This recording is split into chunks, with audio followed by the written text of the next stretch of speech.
Hello, I'm Andrew Hinkson. And I'm Barbara Robbins. In the spring of 1981, Bob Marley and the Wailers passed through West Los Angeles on their way to New York, Miami, and home to Jamaica. Marley never got home. He died of cancer in Miami in May 1981. However, this tape is the last in-depth interview of this man and his religion. In this video, Marley talks about the Emperor Haile Selassie of Ethiopia. He also talks about Jah, Rastafari, or God, and how these events shaped his life.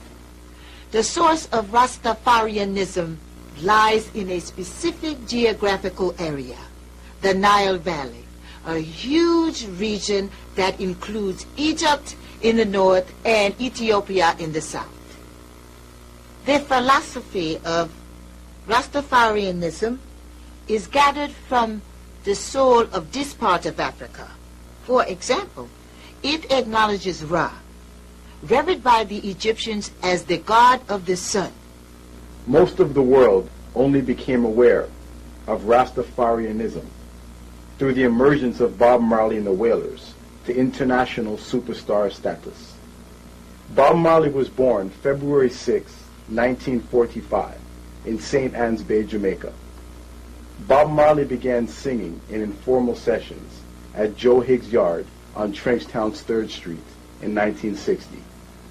The Wailers first got together there in 1961, initially calling themselves the Teenagers after the Frankie Lyman Group. Alongside Bob was Junior Brathwaite, Bunny Livingston, and Peter Tosh. The Bob Marley that you'll see in this videotape was largely concerned with roots reggae, which means different things to different people. But to most Jamaicans, a roots record is simply one that concerns itself with the lives of the ghetto survivor, with reality. Bob Marley's music was largely concerned with the truth, rights, and legacies of colonialism. This tape has never been seen before.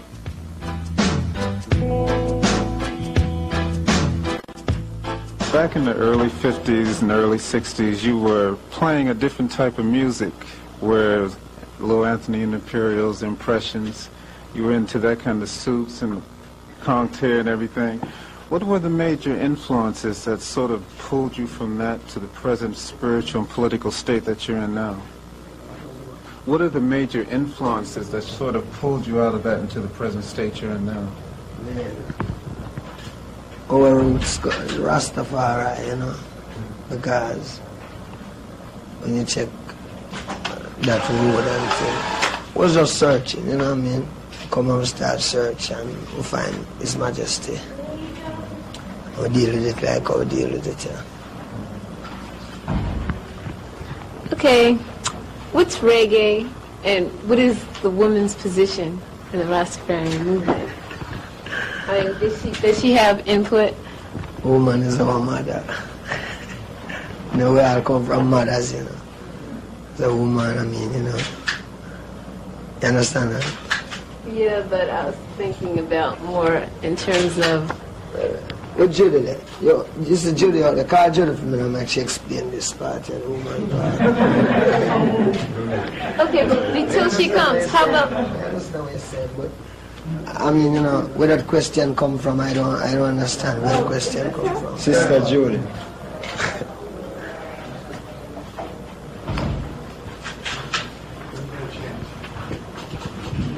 Hi, who's Rita? She's a Rasta sister. Okay, I'd like to ask you about the woman's position in the movement. I mean, do you have a lot of input, or do you feel like you're more domestic? Is that your input? Well, in the beginning, the woman has always been the domestic one. She's the one that takes care of the children and takes care of her husband. But we find that we have a talent and we have a work to do. So apart from taking care of children and taking care of the house, we have to fulfill that talent that God has given to us. Like us being on the road now, you know, as sisters, we leave our children behind and it's fulfilling our talent. Okay, thank you. On the same subject of women, there are a lot of, you know, brothers and sisters who have questions that we see you quite a bit. We see Tosh, we see Cliff. We're wondering, are there some female reggae artists that we will be able to see coming? Well, there's one right here. Rita, she sings. She's an individual singer. Solo artists. Okay, in the present album that you just released, Survival, there seems to be a lot of personal things that have happened in that, and some tragedies that have happened. What sort of inspired you to write the lyrics in the present album? Pressure of the time, you know. The pressure of the time. That casts lyrics. As survival time now. And, you know, the situation of what going on. And all of that. You know. Read it in Revelations. You find your redemption. Give us the teachings of his mind. It's true. Yeah, well, it's true. Okay, I'd like you to tell us a little bit about your paper, Survival. Oh, you mean the survival paper? Let me tell. Well, this paper, you know, some people have an idea one time they want to make a fan club. But you don't really like the fan club business, you know. And them started, so I say better make a paper. So really I try to know is that most time everyone write about Rasta, you know, and Rasta don't really write about themselves. So we try to write our own paper. So if you want to hear what both people say, you can hear. We don't want to say, you can hear what the Rasta man say, you know. Says it was start, you know. In the Rasta movement, that Haile Selassie is no longer with us in the physical form, what at the present day is the movement and the energy and the force that keeps the Rasta movement keep it going at this point? The whole answer to the question is that Noah have three sons, Shem and Japheth, you know. And I am from Africa. His Majesty our Father. When we search and find out who is Jesus Christ, it's kind to modern day Bible, seeing revealed as Jesus. So that's what I deal with. Him are the God Almighty now. So when His Majesty deal with I know, you know, him deal with I different, like say for instance now. What is happening today? You know, and what is happening today? Who make the laws of what is happening today? I know that some of them die from 18th century, but the people them still run off of the same 18th century guy. You hear me say? No, you know, His Majesty different. His Majesty God Almighty. But I'm going to show you some now, this image worship. But I'm going to show you some now, this image worship, where you want to worship the image. You have to deal with the consciousness of where the whole consciousness of the people is. So when I want him to come forward, and him not every man will know him. So the movement gets stronger because the consciousness coming. You know what I mean? Some people think God is going to be a big great cloud. They just look up and see the big great cloud, you know. But it's inside. And you can check it out on the earth too, you know. Some people say His Majesty, blah, blah, boom, boom, God.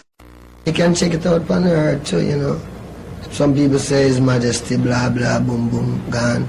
But when we ask them now, the ideology or the philosophy where you rule by now, how long that guy died? Some of them died from the 17th century. So Rasta is new, it's Christ time, you know. So it's just another way. And our consciousness where we really deal with. Would you say that Marcus Garvey has a lot of influence within the movement? Marcus Garvey is a prophet, man. Marcus Garvey tell you that we must look to the east, to the king. When the king come. 1930s majesty. Come on, pan, you know, and I see him from them time there. Till it could have come, that's I could have come know him at this time. Marcus Garvey, you know, up till now Marcus Garvey prophecy go on forever. You know. A lot of things Marcus Garvey say, and a lot of it come to pass. But some still live, and everyone see it. I mean, get more stronger, you know, in reality. As everything when say them time happen today, and everyone see it happening. Well played. Okay, this is kind of personal. I'd like to know about the assassination attempt on you. I haven't heard anything about what the government is doing with it. And I hear that your song Ambush is like directly related to that experience. And I'd like to know what is the government? I haven't heard anything else. No one's been apprehended. Yeah, the truth. We don't want nobody to do nothing about nothing, you know. No, we don't want the government to do anything about anything or anything like that. Ambush is, you know, ambush make us stronger, you know. Because everyone knows to His Majesty why I live. So, you know what I mean? I can't really deal with it on a different level. We deal with it like how God deal with it. It's through Him where I live. So today when I tell you His Majesty is God, we can prove it. You know what I mean? We have more than proof. If we're relating to the music, where specifically did the reggae beat itself come from? Good, why? Good night. Yeah. Correct.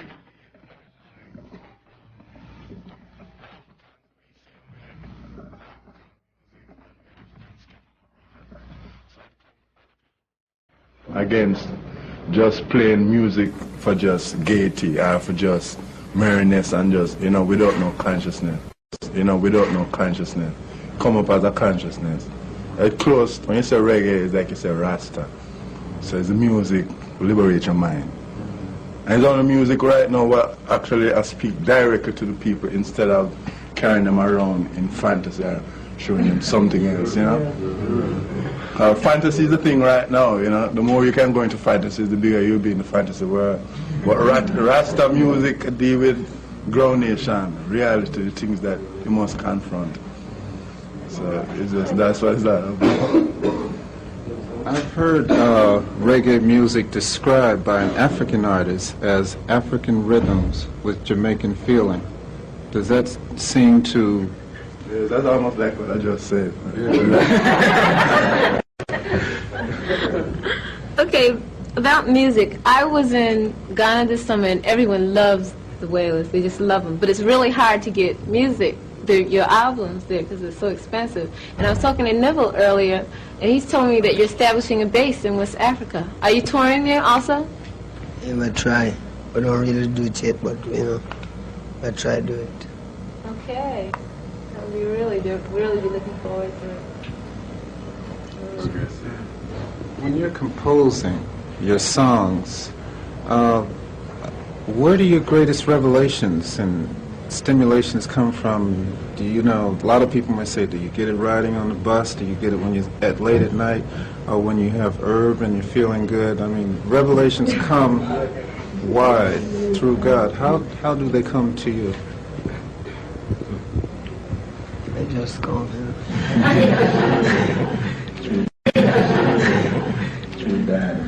Can't time it. It comes in the time. It don't come 10, 12, or 11. Right, it comes anytime.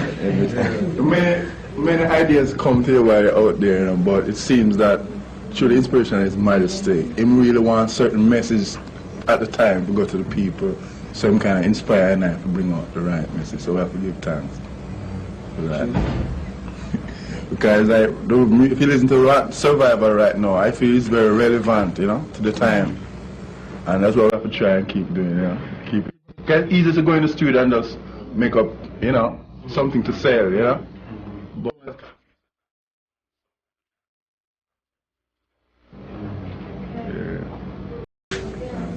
Some people say that revolutionary music can only come from within a revolutionary movement. And so you have a song like Zimbabwe, which you guys are, made over here, but it's about an African country. What do you say to that? People tell you that, you're not physically in that liberation movement, therefore, you can't write music about it. No, we say, soon you'll find out who is the real revolutionary. Who can say that? Who is they? Who can say that? Some people who read, What are they doing towards revolution? Some people at the same time in the studies department, they bring this to my attention. They say, well, ask him, what does he think of that? Are they doing anything towards revolution? Excuse me? Are they doing anything They're over here. towards revolution? I'm asking now. I ain't have fight revolution, man. I ain't had a revolutionaries.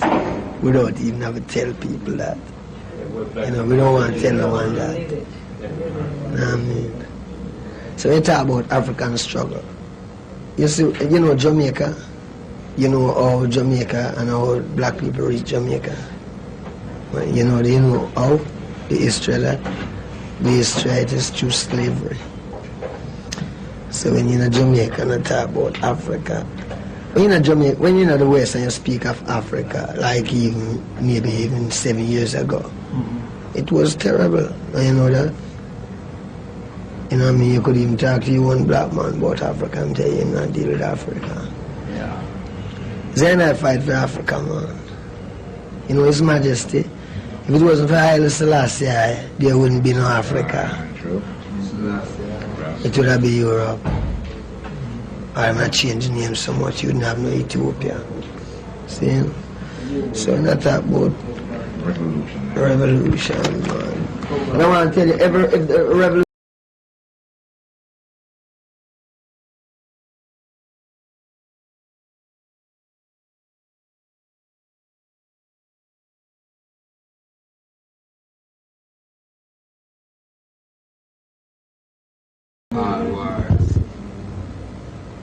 cause of war, get out that.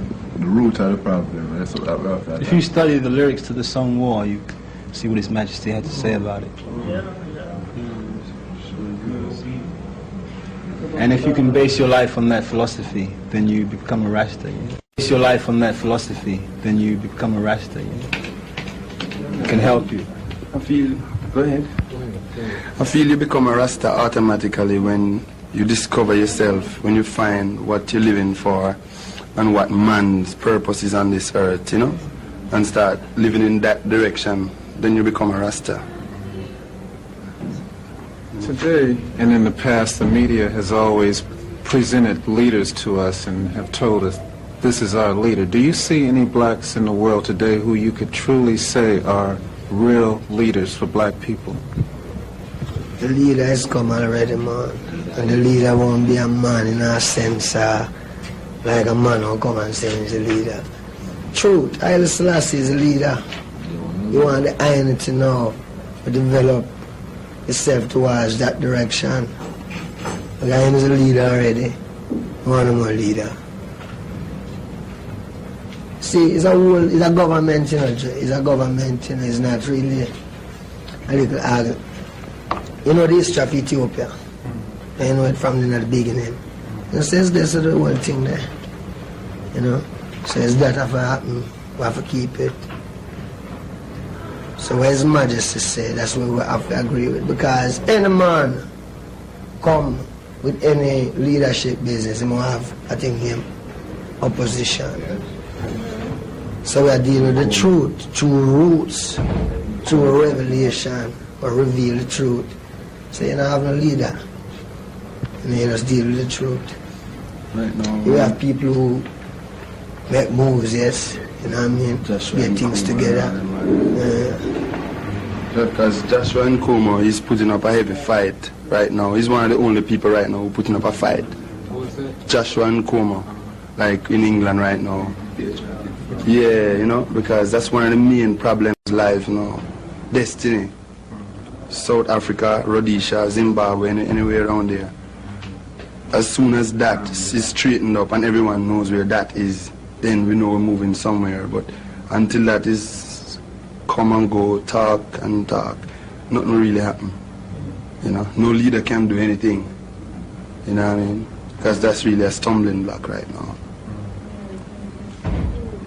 I know a lot of Africans that come from different parts of the world, whether born on the continent or not, come to America and they look at so-called black Americans, and a lot of us seem to be hung up into materialism, Hollywood, and things like this. How do you view the black American in terms of making contributions to the revolution? Marcus Garvey come to America and get up over 6 million black people already. So I see black people in America as one of His Majesty Army when say him having in the West. Yeah. So, you know, you might find a 1 and 2 kind of, but you have a lot of them are solid. Wait for the right time. Africa waiting creation. We come for the Africans here, not the black Americans. Africans are told me Africans. This is we cut off the American part.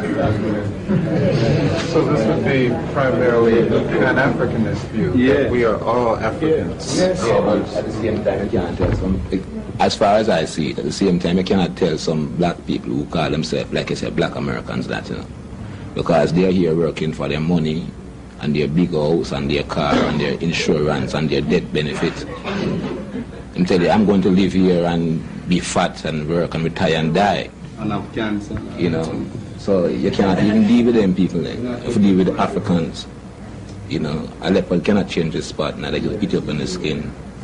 You know, so we're looking for people who know it with the mark of the Almighty upon them heart. Yeah, I'm sure there are a lot of revolutionary-minded black Americans, but they are powerless without the mass of black Americans being conscious, you know. The only way they can do anything, mentally, spiritually, or physically, is if they have the people behind them. Unity is, you know. One thing you have to remember, that as black people, our gift is wisdom and knowledge, and that's been hidden from black people for a long time. So we now have to be aware of that fact and start to use it, because it's our natural talent. So that's part of, you know, the whole thing, is to know what your talent is and search for your roots, you know. Because the deeper you go, the further out you can branch. Yeah, unity is the highest power, definitely. Strive towards unity. Yeah, and we don't necessarily want war, you know what I mean? But if the only way you can get your freedom is to fight for it, then you have to fight. If you corner a rat, he's going to stay there scared for a while, but after a while he's going to jump you, you know? And look how small he is. So, people. You must remember at the same time also that when we talk about war, you know, we're not talking about just gun and bayonet and bombs and missile and all them things. You know, we're talking about earthquake, lightning and thunder. You know, got all them business, yeah, them click and them things that cannot work in the war, you know. The war, even the spiritual war, you know. So when you talk about war, don't think so we carry a gun and knife on us. We're dealing with a higher divinity. Rastaman vibration, which is lightning, earthquake, because the earth, they come back for what it wants, you know, itself, you know. Because man is trying to be as powerful as God. Pan-African struggle, because everyone is very, I see a lot of influence from the West there. I mean, people are worried about acquiring wealth so they can get their Mercedes, and those people are not, they're running the countries and they're not concerned about pulling the movement and bringing up the masses. Well, the first thing you have to do is get rid of the pan. This Pan-African thing is a mix-up thing, you know. The African thing we're dealing with now. Well, yet go now. You see, God said, I shall gather my children from afar and from the ends of the earth. See my dealing? So you see, just like how Israel crossed the Red Sea and come all in places, so we have to cross it again. History must repeat itself, you know, because God live. See? So forget about this pan business. Pan-African. No Pan-African. Africa never named Pan-African, you know, name Africa. Ethiopia. What is it What do you feel about Ethiopia now after Haile Selassie? What is? Haile Selassie is. Oh, well, after he left Ethiopia. Nobody even Ethiopia. God nobody leave his kingdom. So you don't. What's your affinity for the rulers there now? Rulers, young love one ruler. I know, like the man said a while ago. Young love one almighty ruler, Rastafari. You see it? You hear the divinity? There's one almighty ruler. You see, what you know, you mustn't watch pen, you know, because my tongue is a pen after the ready writer, you know. Don't watch a black and white thing, you know, that thing on the paper there. It's coming from a spiritual conception, the heart. You know, so God is, God will be forever and ever. He's God, Rastafari. Guy can't change that. Without any apology, you know, who don't like it, just drop Guy dead. can't change that. No Rasta man Like Ethiopia, Ethiopia fall in a position. Ethiopia is in a position now, like when Christ was on the cross. Like Christ was crucified between two criminals, right? One on the left and one on his right. Now, if you check it, the roots man is being crucified. One on his left and one on his right. Him don't know if he must go left. Him don't know if he must go right. And there's nowhere right in front. You know. So that's what happening to Ethiopia now, and plenty third world country. Tug of war between left and right. Left, right, left, right, left, right. Food. And left, right, and leave right. Nobody don't want to help, right? When there's a problem for food. Right. But when it comes to war now, everybody wants to help. Ready to sell their arms immediately. Right now you have half the world starving, you know. No one helped Ethiopia during the famine there in 73, 74 with the drought. But everyone helped when the war started, Somalia. This is how world affairs run. You don't help starving people, but family can sell guns and ammunition, spare parts. Another thing too, continue to what the brethren say. You see them people around this area who go to this school and study this university business. But most of them come out of them more confused, you know, than anything else, you know, because they come out with a piece of, but which life? Well, he's here. Oh, never Rasta. Never went to this school. Hey, never is Rasta, never born Rasta, man. He said some of them. What I deal with, you know, listen to me, you know. You have some brother and sister around us, so some guys really, who go to school and them tell you about, oh, I've been studying this and I'm this and I'm that. And no school upon this earth teach about life. None. Them come out more confused, them head cross turn and them hide them blind to the whole thing. And they will never know God. Because this thing is a prison, you know, this place, you know. It's a prison within a prison. So you must see up. Feels like this sometimes. But I have a question directed to Neville. Alright, you came here. Were you a Rasta when you were at UCLA? Or how did you come to be in this movement? In the movement, through reality, like as a black man always viewing black in a cultural way, searching for the true way. Like when I was here, I was in the Black Panther Party. I was marching up and down with Angela Davis. I was here during a time when black Americans was really dealing with something. Their voices were being heard. Like it kind of changed now. So at that time, like you had to be militant to survive. You never hear much talk about human rights. It was a struggle. Well, the struggle is still on. There's no real change being made.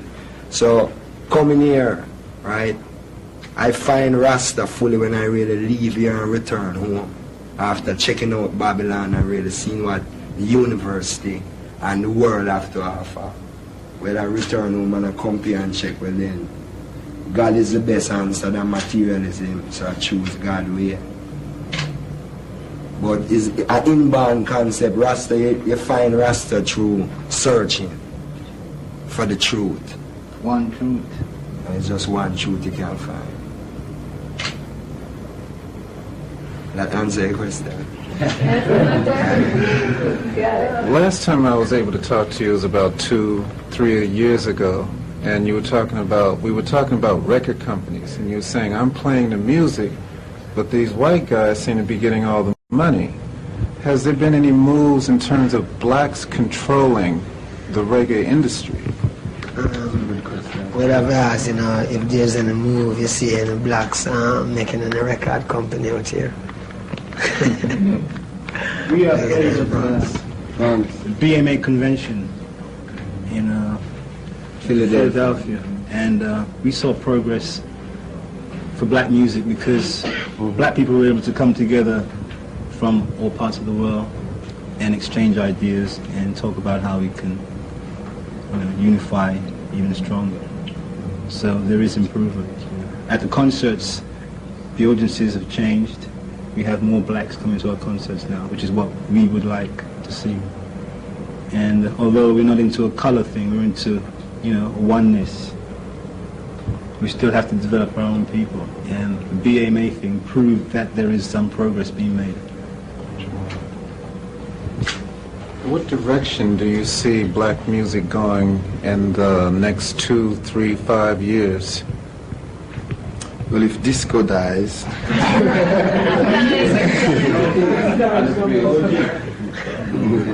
anything is possible. We have to get a natural death. There isn't much change really for black music because black music is number one. With rhythm.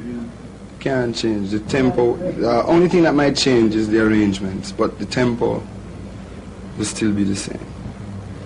What I would like to see is like something more hip being said, because it's such a vehicle. Yeah. Music is such a heavy vehicle. There are millions of people open listening. If you could teach them something, no matter who it is, Rod Stewart, anybody. Right now, there's too much sex involved in music right now. It's not really teaching you anything other than pornography. Yeah, well, and the earth is occupied territory. The earth is the devil's territory. So, say in occupied territory, the majority, who is the majority. So, whoever have any godliness about them now, have to start showing it up in this next decade because I don't want to sound like a madman, but God is coming. No, but God is coming to judge. Yeah. I mean, who can't feel it? Don't have no feelings. Because, This why your music, like you were saying when you were into the Temptations look, the Conquer and everything. Now it's more. We never have any Conquer. We don't Conquer in Jamaica. No, this one is just hey, sister, hear this. Sister love. But now your music is much more political. And is this why? Because there's a message that needs to be said? Yeah, naturally. Relevant. As with music, you get more relevant. music is like international language. You have to make positive use from audience. You write really nice songs about love ballads, the ballads you do. So it's just, is it just a life experience that you're trying to relate? Yeah, because you have to love too. I mean, not made out of wood. Okay. Time is about running out. Anybody in the audience would like to ask a question? In terms of understanding that the reality of our people's present condition, in terms of on a worldwide condition, in terms of their level of consciousness, being that it has been stifled by the lack of information to all forms of media, whether it be books from kindergarten to the university level, whether all forms of music, that come across the waves, and even now, right now, the true, genuine, what is happening in the world in terms of our conditioning is not played on the radio as much as it should be. So, in terms of establishing a viable, worldwide communication networks that's viable to the raising of the African nation and our people, I think that these are some of the steps that all of us should be making conscious steps toward. And I definitely recognize the reality of survival as taking, in terms of the new newspaper, taking steps in that direction. I want to, if not in full detail, but ask you in terms of what do you see as can be done in your group's opinion as to enhance this, to bring it about more rapidly. Interest from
look on it easy.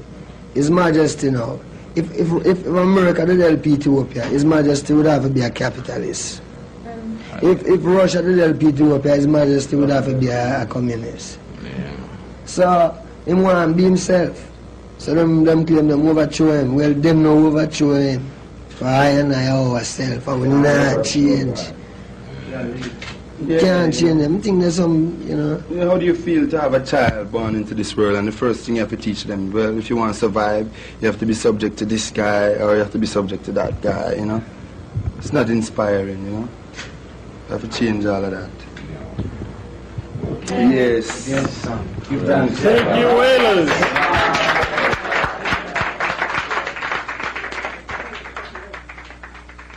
On May 21st, 1981, a few weeks after doing this video interview, Bob Marley's state funeral was held in Kingston, Jamaica. Prime Minister Edward Seager and the leader of the opposition party, Michael Manley, all made speeches in his honor, along with a lot of other dignitaries. Bob Marley, you see, just didn't belong to Jamaica. He belonged to all of us, forever.